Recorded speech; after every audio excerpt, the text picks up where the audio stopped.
Welcome back to the Mookie Chilson channel, and we have reached the other end of the rainbow. This is an SGC grading card reveal. All of the cards that I submitted at the East Coast National are back.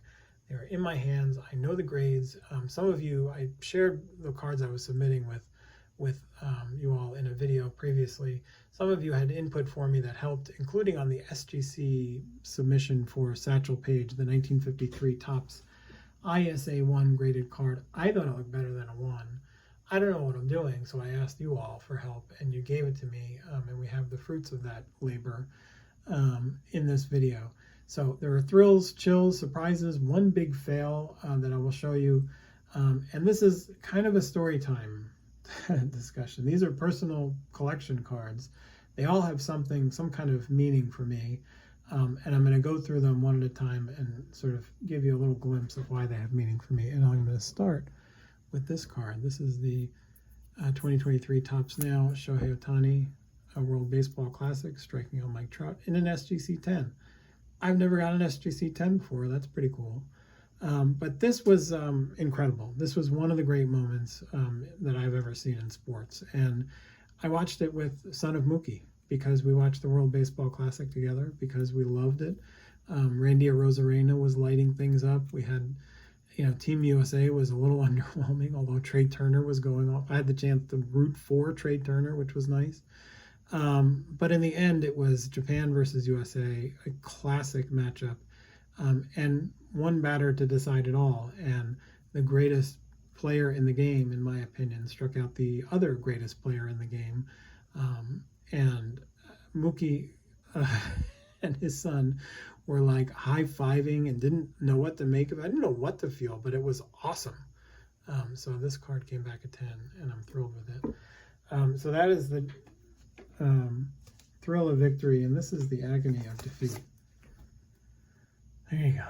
Willie Mays, 1947 to 66 exhibits card. Stukes was right. There is no Made in the USA variation where that's not on the bottom of the card. This card is, as SGC says, counterfeit. So here I am trying to pass fakes off to SGC. I think a lot of you suspected the same thing I did, but I figured it was worth a try.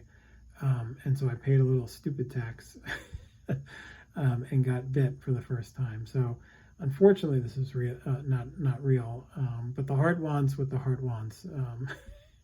And as a Met fan, you don't often get what you want when you're a Mets fan. And that's because we're pretty tortured souls. But one of the great moments, one of the reasons I love Willie May so much is that he was a Met. He was a Met. And he was a Met because he agreed to be a Met in 1972. When the Mets owner Joan Payson traded for him. And this is my 1973 Topps Willie Mays in a 5. I'm thrilled with that grade. But in 1972, Joan Payson, who had been a part owner, board member of the New York Giants before they left town, she was the only vote to keep the New York Giants in New York. God bless her. The rest of the board voted to move to San Francisco, with the Dodgers moving to LA. Joan Payson stayed in New York. She started this new franchise called the Mets. And in 1972, 10 years later, she got Willie Mays to agree to come to the New York Mets to treat the fans that had been so viciously treated by their previous baseball teams. So Joan got Willie to come back. And part of the reason he did is because she promised to retire his number if he agreed to come back. And last year, the owner of the Mets, Steve Cohen, finally did. And so there's the Say Hey Kid. I love Willie Mays. I just love Willie Mays. And so I'm thrilled to have that card. One of Willie Mays' mentors, by the way, was this guy, Monty Irvin, 1952 Topps. Star of the Negro Leagues, star of the Major Leagues. This guy could do it all. And I love this card in a 2. There's a crease somewhere in there that makes it a 2. And it's not centered great, but I love this card too. So there you have that. Then there's this card. This is a pre-Mets card of Rickey Henderson. Of course, Rickey was a Met in 98, 99, stealing bases at the age of 40 years old. But this is his first Tiffany card, the first Tiffany set. And I thought it would grade well, and it did. I love that card. Then there's this Tiffany card. I thought this one had a chance. Like, I thought 9 or 8 was probably the most likely, and it got a 9. I thought there was an outside chance it would get a 10, which I thought would be very rare. But this card is beautiful. A little off-centered on the back. Maybe that got it. But I don't care. Gary Carter was another franchise starter for the Mets when the Mets traded for him in '85. He turned them into instant legitimate contenders with the team that they already had. So the kid Gary Carter is staying in my PC. And by the way, talk about starter, instant starters for franchises. If anybody can tell me who this guy is leaping over that bat, I'll give you a Cupid doll or something. How's that for an old time guy thing to say? All right, here's a hint. It is the person featured in the last video I posted. This guy, Jesse Owens. In 1964, I believe, the New York Mets signed Jesse Owens, the greatest Olympic athlete of all time at that time, as a base running coach. They were so lousy. They were pulling stunts. And Jesse Owens was one of the stunts. Of course, I would listen to Jesse Owens tell me how to run, so wouldn't you? And so there he is in a New York Mets uniform, hopping over a bat that's being held by George Weiss, who was the general manager of the Mets, former general manager of the Yankees.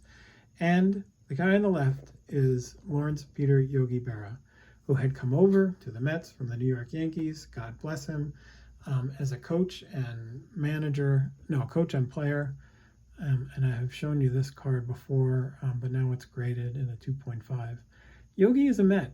He's a Yankee. He won lots of championships with the Yankees, but he's also a Met. And he was there, as Casey said, almost as a good luck charm in the beginning. Casey said that if Yogi ever fell down a sewer, he'd come up wearing a gold watch. That was the kind of luck that came with Yogi. And the Mets didn't really get to use any of that luck, although he held a nice bat for Jesse Owens. But I love Yogi. I love that the Mets roots tie back to him. And he was a great coach for the Mets, including in 1969 when the New York Mets went to the World Series. And here, let me show you this. And with this guy. So that's actually a 1973 shot, but I'm going to show you this card. There's my 1968 Topps Milton Bradley Tom Seaver rookie trophy card in a 3. I did not expect that to do gangbusters. This is way off-centered and just in not great shape. But it's a Milton Bradley in a shorter print. And so I like it. And so I got it. And there was also this card, the same picture as the other one. There was some kind of contract dispute with the players, so they didn't have fresh pictures, so they reused the old one. And Tom looks a little more orange on the left than the right. But of course, 69 was the year that the Mets won the World Series. And Tom Seaver was the driving catalyst on the pitching mound and in the clubhouse. And he and Yogi were good buddies. And Yogi, by the way, of course, wearing no pants there and smoking Luckies. And of course, can you see the disc behind him? That's Gil Hodges, who died in 1971. So Yogi took over as the manager. Anyway, so let's move on to this guy. It got slabbed. 1953 Topps Satchel Page. It was an ISA 1.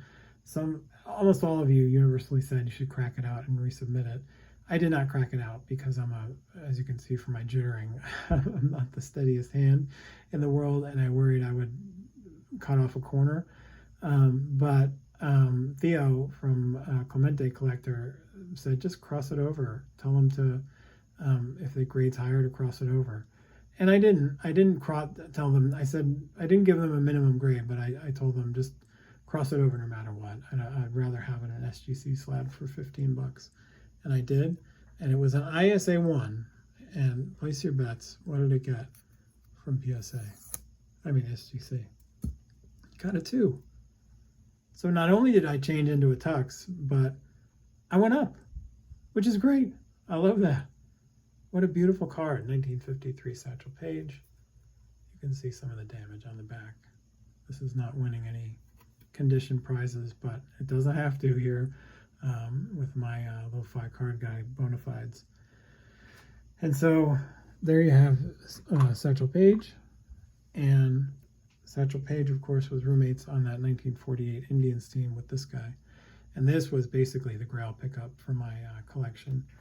And I got this as I was walking out of the venue. Saw it sitting there, and it was the only one I had seen. And I got a good price on it, and it was raw. And I said, okay, I'm going to bring it right over to SGC and see if I could. I had to add it to the submission, which I'm sure a lot of people were doing, but I had to do it. And so it's not perfect. It's got rounded corners. It's got a big crease in it right there, not through Larry, but not through his name. It's just sort of a big sweeping crease. And the back of the card is pretty beautiful, but you can see the crease through there.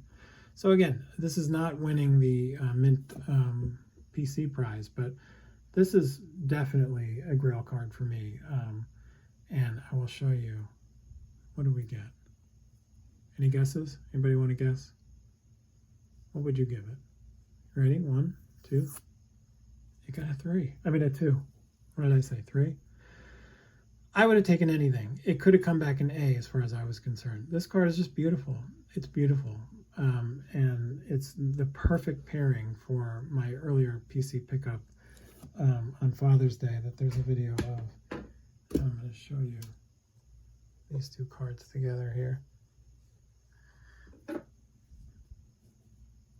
There they are. Jackie on the left, Larry on the right. Larry got a nameplate. Jackie didn't. Maybe he didn't need it at that point.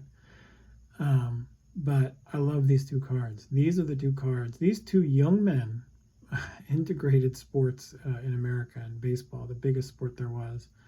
I don't think we can ever repay them for the stuff they went through doing it. I love owning these cards because of, as I've said before, owning these cards. These are the cards that integrated the collections of the kids who own them. And so it is just so beautiful to have them both. I'm so glad. I didn't care if it got an A, a 1, a 2. I thought it might get an authentic or a 1, but that it got a 2 just blew me away. I'm so thrilled with it. It's one of my favorite cards ever. It will go right next to Jackie Robinson, who I think now may need a tux. Of course, Jackie has the pinhole, which I love, love, love. And so those two Grail cards are now mine forever and ever, amen. And I'm thrilled with the SGC reveal, with the returns. I hope you enjoyed it. I hope I didn't blab too much. And I appreciate your attendance at this seminar. And you can all go back to your normally scheduled business. Thank you.